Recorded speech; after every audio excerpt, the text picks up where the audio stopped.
Drink and ડ્રાઈવની મુહિમના દાવા પોકળ બની રહ્યા છે। અમદાવાદમાં નશાખોર ચાલકે અકસ્માત સર્જ્યો। અમદાવાદ દાણી લીમડામાં નશામાં ધૂત બેકાબુ કાર ચાલકે બેફામ ડ્રાઇવિંગ કરીને મંદિર સાથે કારને અથડાવી દીધી હતી। આ બનાવ બાદ લોકોના ટોળે ઉમટી પડ્યા હતા। તો સ્થાનિકોના મતે ચાલક નશામાં હતો। આ બનાવ બાદ પોલીસે ચાલક સામે ડ્રિંક એન્ડ ડ્રાઈવની કલમો હેઠળ ગુનો નોંધી તજવીજ હાથ ધરી છે। તો કચ્છના ભચાઉ નજીક ઓવરબ્રિજ નજીક ટ્રેલર પલટી મારી, જેમાં 2 લોકો ઘાયલ થયા। લોખંડના ભારે સામાન લઈ જતા વાહનના અકસ્માતથી થોડા સમય માટે વાહન વ્યવહાર અટવાયો હતો। સોસાયટીમાં સ્માર્ટ વીજ મીટર ભડકે બળ્યા અને ગ્રામજનોના શ્વાસ અદ્ધર થયા।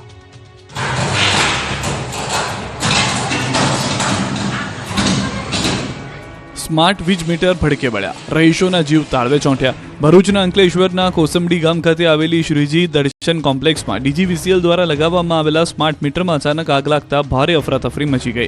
જોકે સદનસીબે કોઈ જાનહાનિ થવા પામી ન હતી।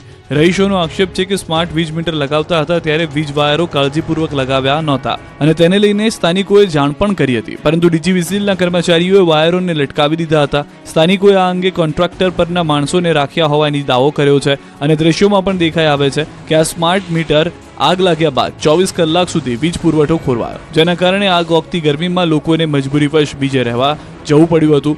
વીજ સ્માર્ટ મીટરમાં આગના બનાવમાં જાનહાનિ તો થઈ નથી, પરંતુ હવે યુદ્ધના ધોરણે ફરી મીટરો લગાવી અને વીજ પુરવઠો કાર્યરત કરવાની સ્થાનિકો માંગ કરી રહ્યા છે। પીએસઆઈની લેખિત પરીક્ષા પૂર્ણ થઈ, જોકે સરળ પ્રશ્નો પૂછાતા મેરિટ ઊંચું જવાની અપેક્ષા છે। પીએસઆઈની લેખિત પરીક્ષાનું પ્રથમ પેપર લેવાયું। સરળ પ્રશ્નો પૂછાતા ઉમેદવારોએ કહ્યું મેરિટ ઊંચું જશે।